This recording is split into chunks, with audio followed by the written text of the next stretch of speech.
Selamat datang kembali di episode terbaru Sanak Ranca. Kali ini saya udah kedatangan salah satu orang yang saya sering ngobrol di sosial media di Instagram, tapi baru kali ini ngobrol langsung ya. Dia ini adalah seorang penggiat literasi dan bisa juga disebut sebagai bookstagrammers ya. Namanya Rakian Iman Sutopo. Halo Iman, selamat datang di episode kali ini. Halo Kak Diano, terima kasih udah diajak join buat ngobrol-ngobrol malam ini. Gimana kabarnya? Baik, gimana di sana? Udah mulai hujan belum di sana atau masih sama panas? Kayak Ini awal musim kayaknya. Jadi pancaroba jadi ekstrim, kemarin baru kena petir. Jadi angin masih kencang, walaupun intensitas hujan masih belum terlalu banyak, cuma kan karena pancaroba jadi. Oke, yang penting semuanya sehat-sehat ya, Iman. Oke, Iman mungkin udah pernah atau udah sempat nonton episode sebelumnya. Intinya kita ngobrol santai aja seputar buku, seputar bacaan, dan juga bagaimana kita ingin mengkomunikasikan bahwa baca buku itu adalah sesuatu yang menyenangkan gitu ya. Mungkin generasi sekarang atau orang zaman sekarang sudah mulai lupakan dengan berbagai macam gempuran media lain, sehingga buku mungkin sudah menjadi pilihan yang kesekian lah. Berbeda sekali dengan zaman kita masih kecil dulu, karena buku adalah salah satu pilihan utama untuk kita dalam mencari informasi, mencari hiburan, mencari cerita seru, dan mencari banyak hal lainnya. Nah, mungkin Iman bisa ceritain sedikit awal ketertarikan terhadap membaca sampai akhirnya memutuskan untuk membuat sebuah akun khusus untuk mereview buku ini, bagaimana awalnya, Mas? Saat kawan-kawan lain milih untuk main di lapangan, saya lebih suka dengan membaca buku kayak gitu. Karena memang saya tuh menikmati aroma buku, saya kayak ada sensasi tertentu ketika saya banyak memegang buku, bukan karena tendensi tertentu biar agak kelihatan pintar gitu kan. Nah, ketika sekarang banyak audiobook ataupun e-book, tapi posisi buku tercetak, khususnya buku-buku yang sudah tercetak itu nggak pernah tergantikan karena kita punya sensasi tersendiri ketika memegang buku tersebut. Dan saya pernah punya cerita, sebenarnya cerita ini nih cerita saya dulu waktu kecil. Saya dulu saya merasa heran dengan anak-anak sekarang ketika mereka sudah punya fasilitas, banyak fasilitas tentang buku, mereka dapat buku secara mudah tapi tidak memanfaatkan itu dan tidak menumbuhkan kecintaan terhadap buku. Padahal di zaman saya dulu akses buku itu susah. Saya dan beberapa kawan bahkan sempat membobol gudang dinas, waktu itu namanya Dinas Pendidikan dan Kebudayaan gitu, untuk baca buku di dalam gudang tersebut gitu. Jadi se excited itu untuk membaca buku, kemudian untuk mendapatkan akses buku gitu. Sampai akhirnya saat ini terus berjalan, kemudian saya juga akhirnya banyak membaca buku. Pada masa sekarang kan saya sudah mulai agak mudah gitu ya, kita bicara bahwa ekonomi sekarang sudah mulai membaik dan kita bisa mendapatkan buku judul apapun sesuai keinginan kita. Saya merasa ketika saya baca buku bagus yang akhirnya wah ini harusnya bisa dibagikan informasinya dengan kawan-kawan lain gitu.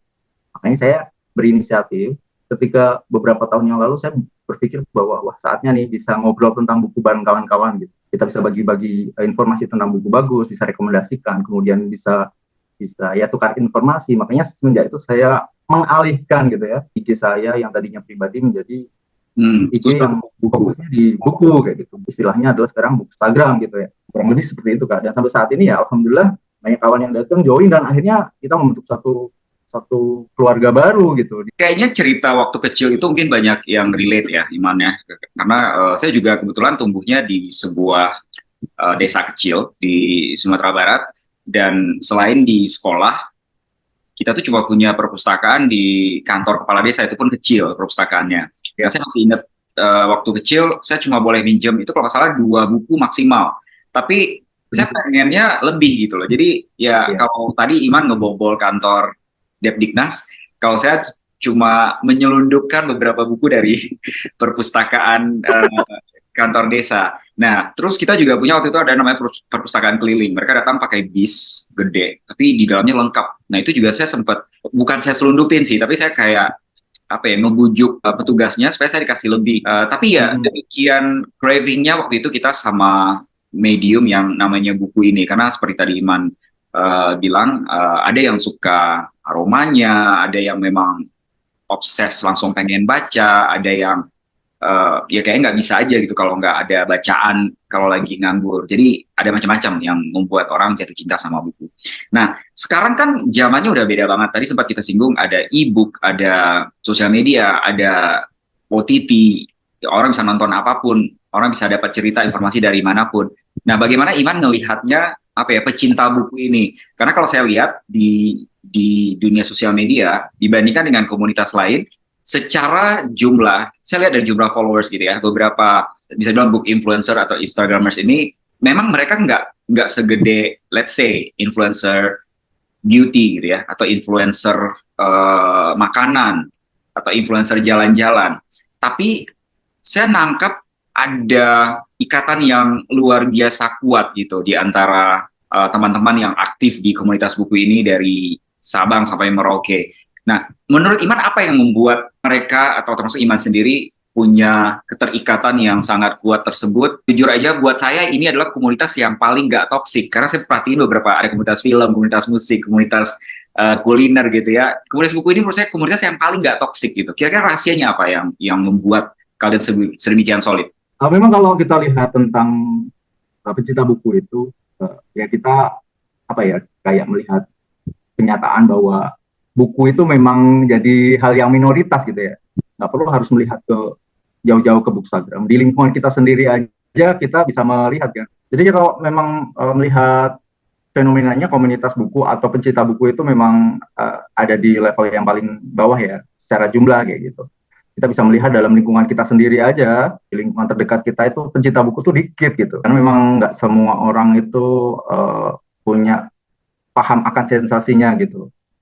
Tapi saya melihat bahwa memang komunitas pencinta buku itu benar sih, nggak terlalu ibaratnya tuh aneh-aneh gitu, nggak seperti yang lain teman-teman yang lain seperti komunitas yang tadi dibicarakan seperti film dan sebagainya. Karena ya udah orang-orang pencinta buku itu orangnya yang memang mungkin ya saya melihatnya karakternya memang ya udah apa adanya aja. Kita suka dengan hal itu, kemudian kita ngobrolinya asik tentang buku, nggak perlu harus berdrama-drama.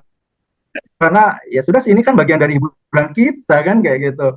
Ya walaupun satu dua sih tetap ada sih Kak ya drama kalau kita melihat perbukuan itu, tapi tidak terlalu wow dan tidak terlalu apa yang sampai kita harus shock dan menyita banyak perhatian gitu. Kalau tadi tentang solidnya itu komunitas buku itu memang rata-rata kita itu banyak kayak apa ya, kita sudah saling mengenal gitu ya. Kita jadi merasa satu keterikatan dengan buku, kita sudah terikat secara nyambung dan menemukan buku yang kita suka itu agak gampang untuk komunikasinya, untuk nyambungnya seperti itu. Nah, berbicara tentang komunikasi gitu ya kan, kalau gue perhatiin kalian itu lokasinya cukup terpencar-pencar gitu kan. Ada yang ya seperti tadi gue bilang ada yang di Aceh, Acehnya pun bukan di kota Acehnya. Kemudian ada yang sampai ke timur, ke Halmahera yang cukup jauh dari ibu kota Maluku. Tapi cara kalian berkomunikasi sebagai orang yang baru terlibat atau masuk ke dalam komunitas itu, gue bisa ngelihat sangat sangat lancar gitu, sangat solid. Emang ada trik khusus atau ada acara-acara khusus yang membuat kalian solid atau itu terjadi secara natural aja dari interaksi kalian sehari-hari di sosial media? Iya, nggak ada treatment khusus ya, intinya tuh kami natural aja dalam artian itu hubungan kita itu sebagai nggak ada sesuatu yang kita bikin-bikin atau hal-hal kita spesialkan karena memang jadi secara natural kita berhubungan. Tapi memang ada kalau event-event tertentu kita memang sering mengadakan event ngobrol tentang buku, kemudian kita bahas tentang hal-hal yang berkaitan dengan buku. Mungkin dari situ terjalin kayak komunikasi yang bagus, kemudian kecocokan yang akhirnya ya udah ngalir enak kayak gitu. Oke. Nah, Iman ini mungkin saya kasih bocoran dikit. Kalau nggak salah beberapa minggu atau beberapa bulan lalu dia bikin satu komunitas khusus, akun khusus. Cuma cara dia ngejalanin, dia dan teman-temannya ngejalanin agak berbeda. Kalau komunitas lain kan biasanya orang tinggal join gitu ya. Kemudian nanti sesekali meet up atau baca buku bareng atau apalah. Tapi di komunitas ini ada hal yang menarik. Mereka tuh harus mendaftar sampai mereka mendapatkan semacam identitas seperti tanda keanggotaan. Nah, kenapa kepikir Benar. buat komunitas ini dengan approach yang berbeda, Man?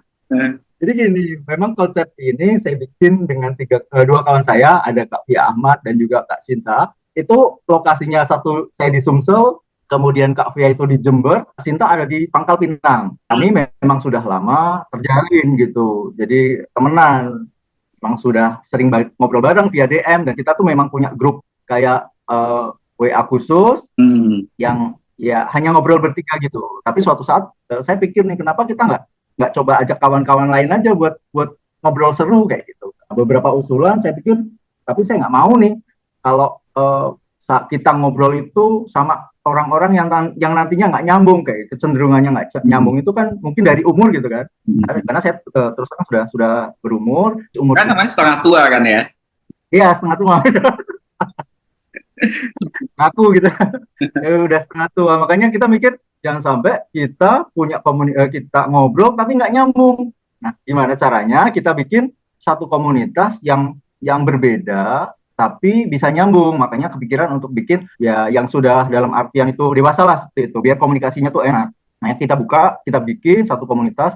Tapi saya juga kepikiran bahwa saya nggak mau nih bikin komunitas buku yang kaku gitu, yang saklek, dalam artian itu terlalu apa ya, kalau orang melihatnya culun, orang melihat itu kayak membatasi banget gitu. Karena kita sudah bapak-bapak dan ibu-ibu tuh kita bikin konsep kayak perumahan gitu, kompleks gitu. Jadi kita panggilnya tuh Pak dan Ibu, di mana setiap warga yang masuk kita kasih KTP kayak gitu. Pak itu oke lah, jadi ternyata animonya bagus, lumayan bagus lah dalam beberapa bulan ini. Dan yang paling saya sukai dari kawan-kawan di komunitas ini tuh, mereka sesuai harapan saya, dalam artian itu nyambung gitu. Ketika kita ngobrol suatu tema atau kita bahas suatu buku, mereka sesuai ekspektasi saya lah gitu loh, nyambung gitu, sesuai range umurnya. Oke lah, ini berarti komunikasinya terjalin gitu. Salah satu kekuatan di buku Setuju ini itu Kak, jadi kami punya komunikasi yang bagus walaupun kita tersebar di seluruh Indonesia. Iya, iya.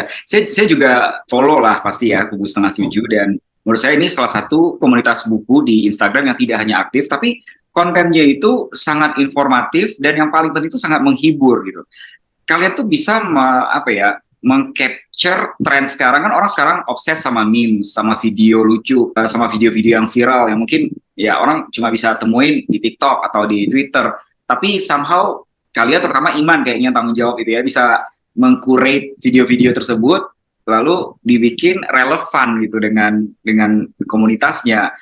Ya, mungkin teman-teman yang nonton bisa cek Instagram mereka, Kubu Setengah Tujuh. Itu ada satu konten yang biasanya saya lupa judulnya apa itu, pokoknya panggilan buat warga kompleks weekend ini lagi ngapain. Nah, itu macam-macam, lucu-lucu banget sumpah.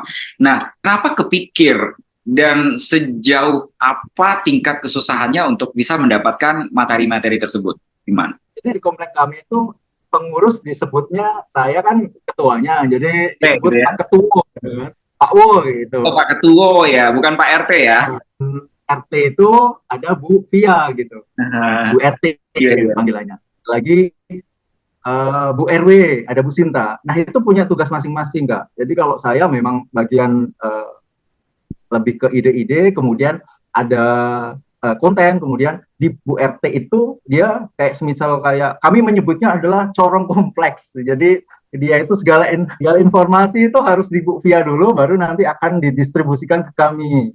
Suka balesin komen, kemudian dia yang manajemen data-data warga, DM dan sebagainya, nanti akan diarahkan ke kami. Sementara Bu RW itu Bu Sinta itu tuh kayak di dunia perbukuan itu editornya gitu. Sebelum konten keluar, dia akan mengedit ketipuan saya tuh tipe parah gitu kan. Jadi saya tipikal orang yang tipe parah ketikanya itu. Nah, dia yang akan ngomel-ngomel dulu tuh. Ini salah, koreksi. Oke. Nah, kenapa akhirnya muncul ide untuk bikin malam minggu bersama Pak Wo gitu. Kita berpikirnya bahwa kita secinta-cintanya dengan satu hal, tentunya ada titik kejenuhan kan, ada kebosanan gitu. Misal membaca, kita nggak selalu seminggu itu pengen baca gitu loh.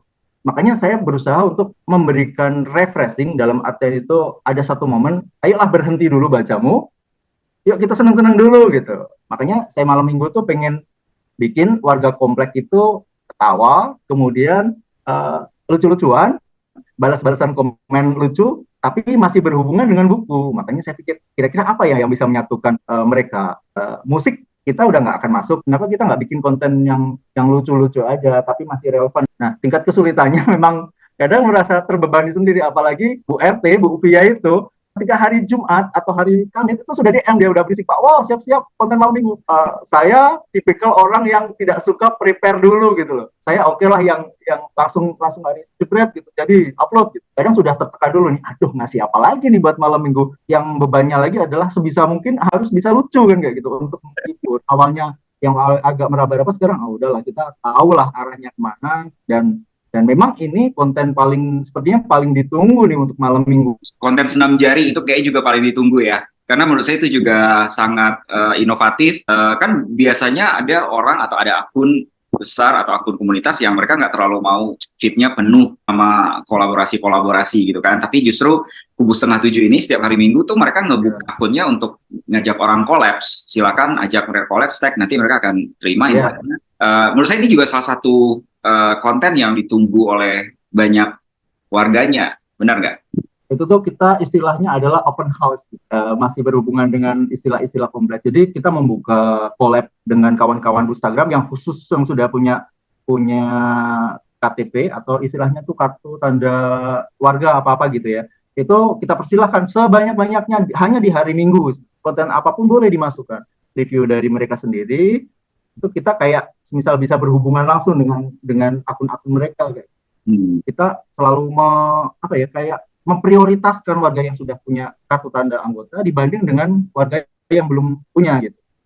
Makanya ketika ada giveaway atau collabs dan sebagainya, prioritaskan untuk itu dulu, karena memang ya udah itu kawan-kawan kita yang utama gitu untuk kita up dulu. Yang kalau kalian mau jadi prioritas ya ayo gabung dulu jadi warga gitu. Benar-benar. Ya, saya juga sebagai salah satu penulis yang kemarin baru nge-launch novel, komunitas kalian, Iman dan juga teman-teman yang lain adalah salah satu yang sangat dengan tangan terbuka, welcome dan ngebantu. Jadi saya bisa ngerasain bagaimana kompaknya semua warga Kubu Setengah Tujuh itu kalau sudah gokil-gokilan lah ya. Saya sering banget tuh ketawa sendiri kalau udah ngeliat konten malam minggu itu, dan lebih ngakak lagi kalau udah baca komen-komennya gitu. Jadi saya harus berterima kasih untuk hal tersebut, dan menurut saya hal-hal begini itu diperlukan untuk mensupport sebuah ekosistem, nggak cuma baca ya, tapi ekosistem yang di dalamnya ada penulis, ada penerbit, kemudian juga ada toko buku, ada penggiat buku, dan juga ada pembaca buku.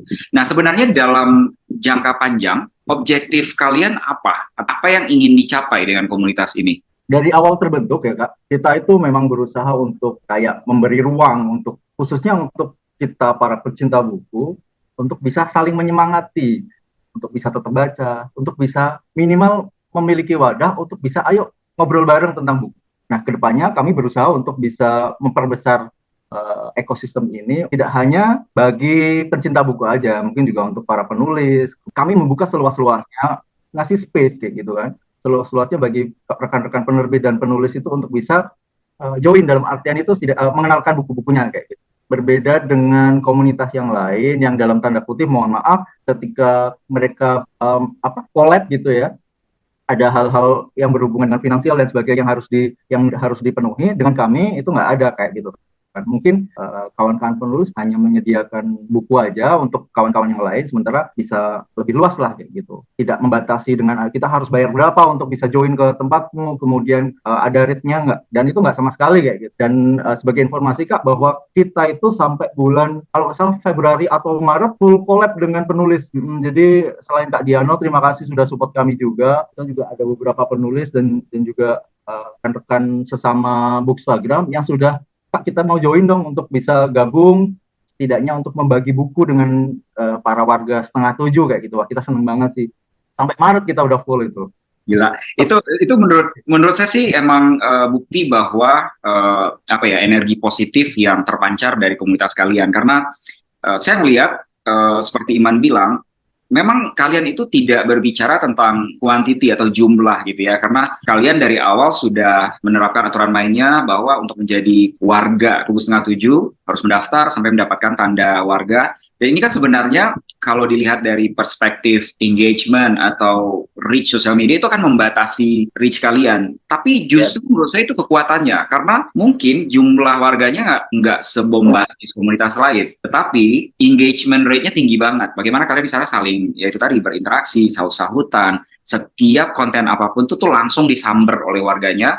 Dan menurut saya bagi seorang penulis, terutama penulis indie, penulis baru seperti saya justru butuh komunitas yang seperti ini, gitu, di mana pembicaraan itu berlangsung, pertukaran ide itu selalu terjadi, kemudian antusiasme anggota-anggotanya saat kita informasikan apapun sangat tinggi. Jadi ya saya nggak heran kalau akhirnya sampai saat ini sampai Maret kalian sudah dipenuhi oleh calon-calon kolaborator yang antri ingin bekerja sama dengan kalian karena at the end of the day yang kita cari ya engagement itu ya, bukan hanya masalah oh ini followersnya belasan ribu, tapi saat kita lempar konten yang merespon cuma belasan orang, kita justru butuh iya. cuma ratusan, tapi sekali kita bagikan informasi atau apapun itu langsung kayak ditangkap oleh hampir semua anggotanya gitu.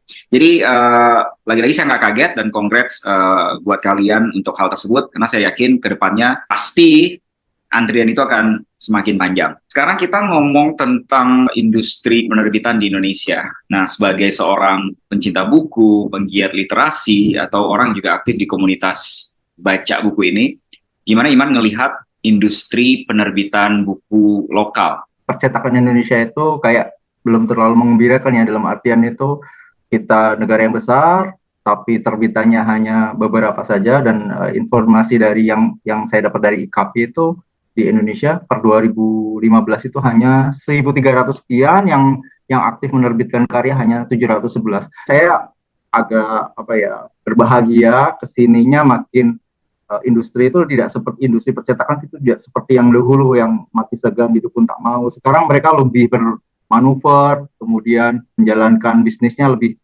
bagus lah. Dan yang lebih saya bangga lagi, industri yang sekarang walaupun dengan keterbatasannya kayak bangga dengan mereka karena mereka masih mendukung kayak gerakan literasi di akar rumput seperti itu, Kak. Karena memang bagaimanapun juga pasar mereka di situ. Kalau mereka nggak bisa mengembangkan literasi di akar rumput, mereka akan kehilangan pasar. Iya, iya.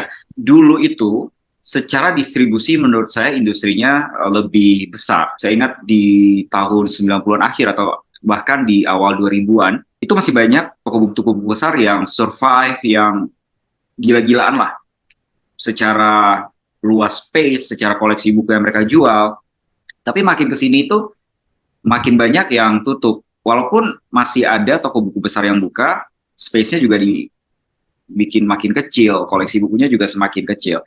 Tapi di sisi lain, industri penerbitannya menurut saya tumbuhnya sangat pesat ya, dengan munculnya penerbit-penerbit indie, sehingga akses penulis-penulis untuk menerbitkan buku secara mandiri, self-publish itu jauh lebih mudah dibandingkan tahun-tahun di mana jalur distribusinya bagus. Jadi ada sebuah ironi yang berlawanan kalau menurut saya, saat justru penulis ataupun penerbit-penerbit indie butuh jalur distribusi yang banyak, malah toko buku ini pada tutup gitu. Nah, sebagai penikmat buku dan juga pemain di komunitas ini, gimana Iman ngelihatnya? Apa pengaruhnya terhadap akses pecinta buku terhadap buku-buku yang pengen mereka dapatkan? Ya tadi Kak Dian ngomong bahwa memang iya benar sih, kalau memang saya melihatnya juga penerbitan atau dunia perbukuan itu kena hantam benar-benar saat pandemi gitu, sama halnya di bidang lainnya. Mereka tidak bisa menjual secara fisik langsung, tapi mereka ternyata kemudian ada juga hikmahnya bahwa sekarang merebak juga seperti yang tadi bilang bahwa penerbit-penerbit ini yang memproduksi buku dengan lebih mudah. Perlu kita ketahui juga bahwa sekarang distribusi buku atau penjualan buku kan tidak serta-merta hanya ada di toko buku saja. Kadang saya lebih senang cari buku tuh di marketplace karena perbandingannya lebih enak, kita bisa membandingkan lebih enak tentang harganya dan itu lebih mudah. Dan terkait dengan fenomena penerbit indie itu sama aja ya dengan penerbit, mereka juga memproduksi buku, tapi memang ada mungkin dari skalanya lebih kecil. Penerbit-penerbit indie itu bergerak karena kecintaan mereka terhadap buku, membaca, kemudian menulis, maka mereka menciptakan penerbitan ini. Saya melihatnya kalau semisal mereka hanya berlatar belakang dana atau keuntungan, agak susah seperti itu bersaingnya. Tapi ketika mereka bekerja dengan dasar yang lain seperti kecintaan mereka terhadap buku, membaca.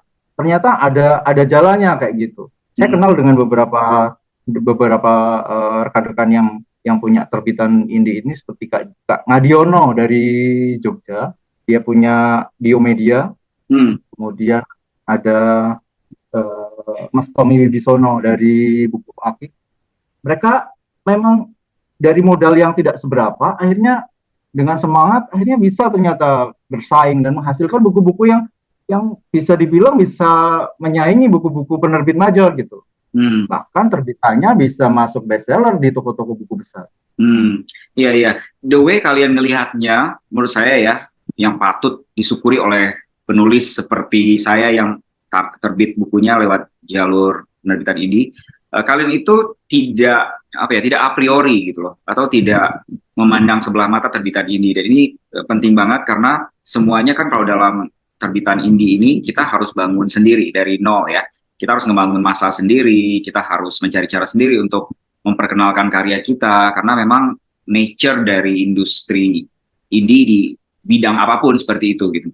Nah, kalian merasa nggak bagaimana signifikannya peran kalian dalam mendukung penerbitan indie ini? Atau menurut kalian, oh emang ini hal yang biasa aja, hal yang natural aja gitu? Kalau saya pribadi sih, saya tidak terlalu merasa bahwa memiliki peran besar untuk dalam artian tuh memberikan dukungan besar sama teman-teman yang indie. Karena saya tuh dari awal memang tidak menilai mana buku indie, tidak membedakan mana buku indie, mana buku penerbit besar, mana yang penting ketika kita ketemu buku udah suka, ya udah mana ini mana enggak sama aja sebenarnya kan. Yang penting kalau udah buku bagus, oke, ya udah layak untuk diekspos gitu kan. Saya rasa kami hanya berusaha untuk berlaku jujur ya. Kalau memang itu bagus ya kenapa nggak didukung, mau indie mau enggak kan seperti itu. Itu poin yang bagus sekali karena menjadi sebuah komunitas yang objektif itu sangat penting ya, karena at the end of the day seperti yang pernah saya bilang di episode sebelumnya,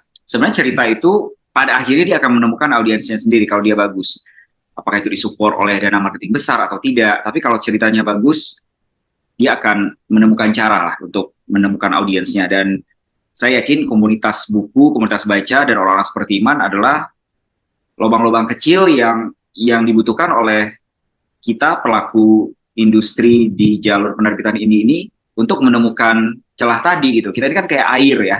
Kalau di major kan mungkin kalau airnya itu langsung ngalir di sungai yang gede, jadi langsung nyampe lah ke banyak orang. Kalau di indie kan kita kayak aliran-aliran kecil, kita harus nyari sendiri itu lubang-lubangnya sampai akhirnya nanti ngumpul di sebuah aliran yang besar untuk bisa mencapai audiens yang lebih besar. Ini pertanyaan yang sebenarnya saya pengen tanyakan ke banyak sekali Instagramers yang fokus ke buku. Saya ngelihat nih, saya bisa benar bisa salah.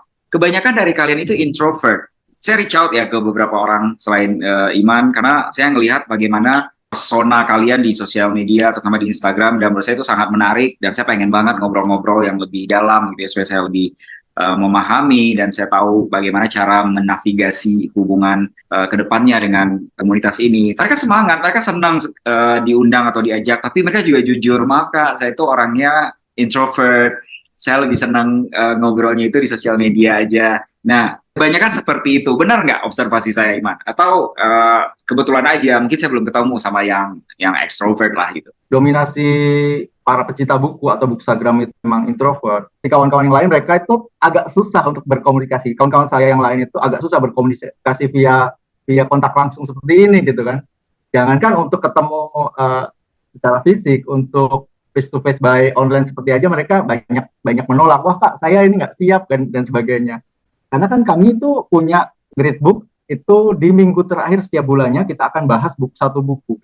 Nah, kita berharap partisipannya itu tidak hanya pengurus kompleks saja seperti itu, tapi juga dari kawan-kawan warga kompleks yang sudah pernah baca dan ayo dong gabung kayak gitu, biar nggak ngebosenin kita aja gitu kan. Tapi ternyata respon mereka itu mereka lebih suka dan mereka lebih kayak mudah diajak ngomong tuh by text gitu ya, by DM atau by comment. Tapi ketika diajak live bareng kayak 1001 alasan kayak gitu. Tapi nggak ada masalah sih, ibaratnya itu bagian dari pilihan mereka juga. Selama ini hubungan by text juga nggak ada masalah, asik-asik aja. Dan mereka ternyata seorang introvert yang ketika saya melihatnya juga seorang introvert ketika apa ya, ada sesuatu yang sama, ngobrolin hal yang sama, kemudian kontennya cocok, ternyata mereka juga secair itu gitu, nggak terlalu membatasi pendiam dan sebagainya. Ternyata bisa juga cair kayak gitu, walaupun katanya orang introvert kan banyak pendiam, banyak batasan dan sebagainya. Ternyata ketika kita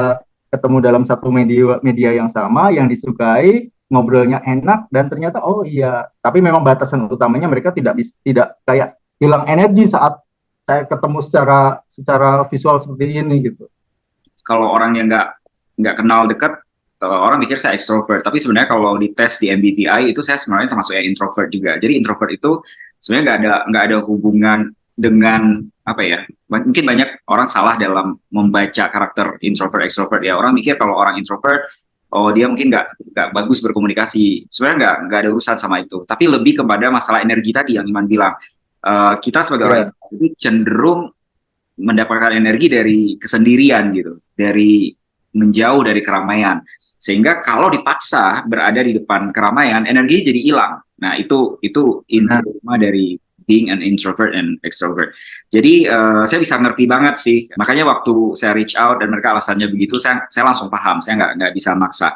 Tapi ini lagi yang menurut saya yang sangat menarik ya. Tadi kan Iman sempat singgung bahwa setiap bulan kalian punya acara nge-read book. Ini basically kan ngebedah buku ya. Dan menurut ya. saya salah satu hal yang menarik dari komunitas buku atau membaca buku itu adalah mendiskusikannya dengan orang lain yang juga kebetulan sudah membaca. Sama aja dengan saat kita ngebahas sebuah film yang lagi box office atau sebuah series yang lagi viral. Bagian yang menyenangkan dari membaca sebuah buku itu adalah membahasnya, karena sebuah buku bisa jadi diangkat dari perspektif yang berbeda-beda. Dan saat kita membahasnya bersama, itu akan memperkaya kita terhadap pemahaman buku tersebut. Nah, bagaimana caranya supaya ini saya pengen dengar dari Iman, bagaimana caranya supaya kita bisa mendobrak barrier itu sehingga teman-teman ini lebih mau gitu untuk berdiskusi secara langsung meskipun secara virtual seperti ini, bukan hanya lewat comment section atau DM. Karena menurut saya ini salah satu unsur yang penting dalam ngebangun ekosistem perbukuan ini gitu. Kalau saya bicara dengan warga gitu, warga Kupu setengah tujuh tuh merasa bahwa mereka tuh sebenarnya punya kemampuan ya, dalam artian itu hanya perlu agak gila dikit sih. kadang kadang mereka tuh introvert, kemudian tidak terbiasa. Nah, ketika ada di komunitas, saya berharapnya ini nih komunitas yang nyaman untuk kamu berbuat yang agak di luar ini kebiasaan kayak gitu. Kita tuh punya latar belakang yang sama, tapi mungkin saya dan kawan-kawan yang sudah pernah mencoba untuk kayak melangkah di lebih jauh itu, jadi kami yang saat ini sudah kayak mau mau live, kemudian mau membuka diri untuk jadi pengurus komplek itu sebenarnya juga sama, pernah ada di fase itu juga. Tapi kami saling dorong, saling saling apa namanya, saling mendukung untuk yuk sebenarnya bisa kayak gitu, walaupun dengan segala kekurangannya. Nah, saya berharap kedepannya kami nggak pernah memaksa untuk bisa suatu saat kamu harus kayak gitu. Tapi ya sih kapan-kapan dicoba kayak gitu. Satu dari kalian atau ngobrol kayak gitu. Kalau memang saat itu tidak mau di live kan, ya uh, ini aja, tutup kamera aja, ngobrol aja kayak gitu. Itu kayak semacam langkah-langkah kita untuk kayak mendukung kayak mereka untuk mendobrak kebiasaannya gitu. Iya benar. Jadi sebenarnya emang salah satu hal yang menurut saya membuat orang kadang-kadang tidak terlalu ingin bergabung dengan komunitas, terutama buat seorang introvert, adalah terlalu banyaknya aturan, harus bertemu, harus berkumpul gitu ya. Jadi approach di mana membebaskan mereka untuk menjadi diri mereka sendiri. Kalau mereka nggak nyaman untuk tatap muka ya biarin aja. Mereka bisa lakukan itu lewat comment section atau DM, adalah approach yang benar. Hanya saja memang untuk bisa kita menikmati buku itu secara utuh kadang-kadang perlu dibahas. Jadi mungkin saya yakin Iman dan pengurus-pengurus Kubu Setengah Tujuh lainnya perlahan-lahan akan menemukan cara lah ya supaya teman-teman yang tergabung dalam Kubu Setengah Tujuh akhirnya lama-lama nyaman untuk saling berdiskusi. Mungkin dimulai dengan diskusi di komen-komenan dulu, habis itu virtual tanpa buka kamera, lama-lama juga buka kamera, dan suatu saat bisa bertemu secara fisik. Tapi intinya adalah yang saya suka dari komunitas kalian itu tadi aturan-aturan yang bisa membuat mereka nyaman dan mereka menjadi diri mereka sendiri.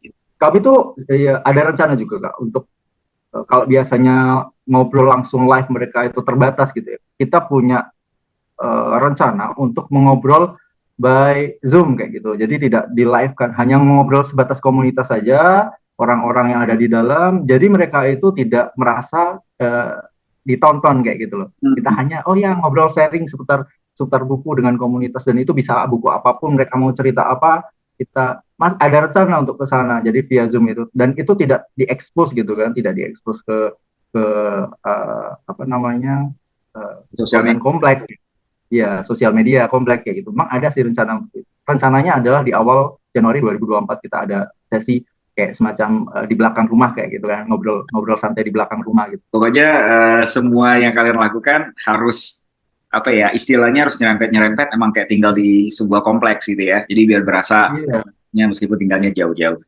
Nah, pertanyaan selanjutnya ini masalah komersialisme dari industri ini. Karena ya kita nggak bisa nutup mata bahwa penulis juga butuh hidup gitu ya dari kalau bisa dari profesinya mereka. Kemudian saya ngobrol dengan banyak sekali penulis-penulis, terutama yang indie. Kebanyakan mereka emang masih belum berani untuk memutuskan menjadi penulis 100%. Padahal cerita-cerita yang sudah mereka lahirkan bagus dan ya mungkin tidak dikonsumsi oleh puluhan ribu atau ratusan ribu orang seperti buku-buku bestseller dari major, tapi setidaknya punya followers yang apa ya, yang fanatik gitu, ada cult followersnya.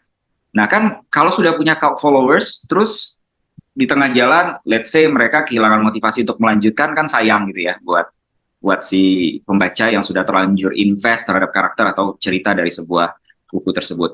Nah, kira-kira menurut Iman apa yang bisa dilakukan oleh komunitas buku seperti kalian yang mensupport lah siapapun itu penulis sehingga mereka selalu punya motivasi untuk terus berkarya untuk melanjutkan karya mereka. Nggak harus bentuknya finansial gitu ya, tapi any support yang membuat penulis itu merasa ini worth it nih untuk lanjutkan perjuangannya terlepas apapun kendalanya.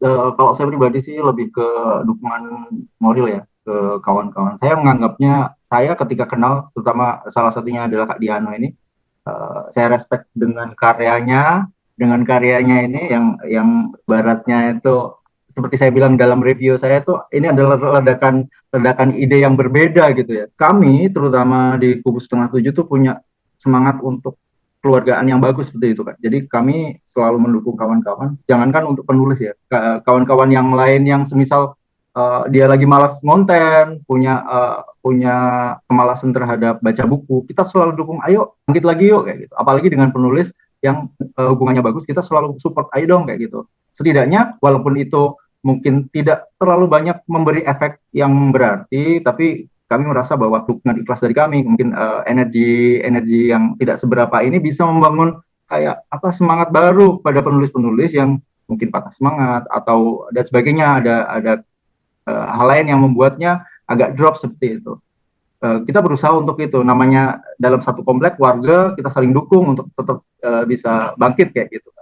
Saya tuh akhir-akhir ini sering banget baca postingan dari Terelie ya di Instagramnya dia. Dia tuh sering banget kayak nyindir-nyindir orang yang suka baca bajakan atau pembaca karyanya dia yang katanya jangan cuma minjem kalau bisa beli gitu. Jujur aja saya cukup amazed. Saya nggak tahu harus bereaksi seperti apa, tapi saya sempat ngebatin seorang penulis sekelas dia aja tuh masih frustasi gitu dengan landscape dari pembaca buku untuk tidak beli bajakan. Menurut saya itu harus diperangi gitu. Gimana tanggapan Iman sebagai pembaca buku? Saya melihatnya sih setiap orang itu punya tingkatan membaca gitu ya, membaca sendiri-sendiri Kak. Dalam artian ketika kita sudah hobi baca, saya yakin akan mengejar buku-buku yang original kayak gitu. Tapi kan tidak semua orang ada pada posisi itu. Ada orang yang hanya bisa meminjam kayak gitu. Itu dia tuh udah baca aja udah syukur, bisanya minjam. Kemudian ada juga yang bisanya beli second tapi original kayak gitu. Kalau menurut saya sih nggak ada masalah ya sebatas mereka masih mau baca aja masih mengapresiasi satu karya itu entah itu beli buku second atau pinjam kawannya atau pinjam di perpustakaan. Karena balik lagi tingkat ekonomi, tingkat kecintaan membaca seseorang itu kan tidak langsung serta-merta tinggi. Yang penting itu benar, jangan pernah beli bajakan karena itu antipati banget karena kita akan mencuri mencuri dan menyakiti karya dari penulis kayak gitu. Makanya saya dan kawan-kawan di kubu baik pribadi ataupun di kubu itu saya tidak menerima segala sesuatu yang bentuk bajakan. Mau review e-book, mau cerita dalam buku fisik sudah direview kemudian di foto ternyata bajakan, kita cut karena memang itu aturan yang sudah prinsip sekali di saya secara pribadi. Saya nggak makan bajakan kayak gitu. Kemarin memang ada beberapa review e-book yang akhirnya Kak, kami ini beli bajakan karena nggak sanggup kayak gitu. Ya kalau memang itu pinjam aja dulu, kayak nggak ada masalah kan, misal pinjam dulu. Kalau nggak ya cari medium lain, jangan sampai beli bajakan itu udah paling janganlah kayak gitu. Kalau kamu sih suka ngefans dengan penulisnya, masa kamu ini jahatin juga penulisnya kayak gitu. Jadi frustasi seorang Terelia itu valid lah ya, karena ya apalagi dia yang karyanya udah banyak banget, pasti effort di belakangnya luar biasa. Saya aja baru nulis satu novel aja, aduh udah ngos-ngosan rasanya gitu. Apalagi Dan kayak memang iya, dan karya Terelia itu habis-habisan memang dibajak di banyak lah ibaratnya. benar-benar. Mungkin penjualannya lebih banyak versi bajakannya saya melihat. Iya, jadi ini satu hal yang tadi Iman udah singgung banget bahwa ada banyak cara sebenarnya untuk menikmati karya tersebut yang legal ya. Bajakan itu udah pasti ilegal dan sebenarnya tidak hanya berdosa, tapi secara hukum juga penerbit maupun penulis sebenarnya bisa proses kalau mereka menangkap kalian mengkonsumsi bajakan itu. Makanya saya senang sekali dengan Kubu Setengah Tujuh. Kalian pernah punya satu konten yang mengedukasi orang cara untuk mendapatkan buku favorit ya.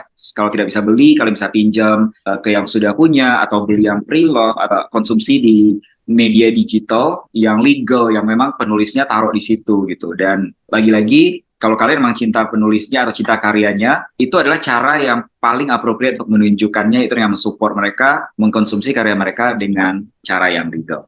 Oke, ini yang terakhir nih Iman, saya pengen dengar apa harapan Iman terhadap satu terhadap komunitas perbukuan, kedua terhadap industri penerbitan di Indonesia secara general. Oke, kalau di industri saya berharapnya manusiawi banget. Intinya tuh sebisa mungkin biar nggak kebebanan membaca.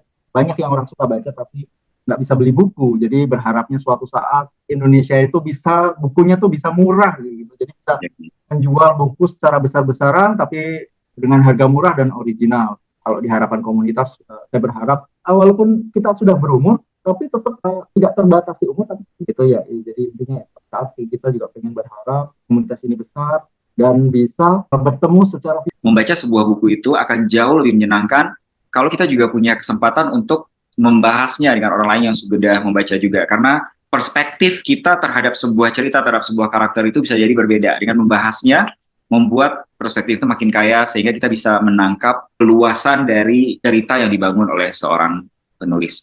Oke, terima kasih banyak Iman atas waktunya dan saya juga ingin berterima kasih secara personal karena sudah mau menjadi salah seorang yang membaca Raja Bumi dan Sakti Mandraguna yang pertama, kemudian sudah mau juga meluangkan waktu untuk menuliskan review dan buat teman-teman yang menonton tayangan ini silakan cek di Instagram @ranca.bumi kalau pengen tahu tentang sebuah kisah fantasi lokal, sebuah kisah yang saya tulis berdasarkan dongeng yang saya dengar waktu saya masih kecil dulu. Mudah-mudahan review dari teman-teman seperti Iman ini bisa membantu kalian untuk memutuskan apakah kalian ingin membaca atau tidak, atau sekedar menyebarkan bahwa ada satu karya lokal yang layak untuk dipertimbangkan menjadi bahan bacaan kalian berikutnya.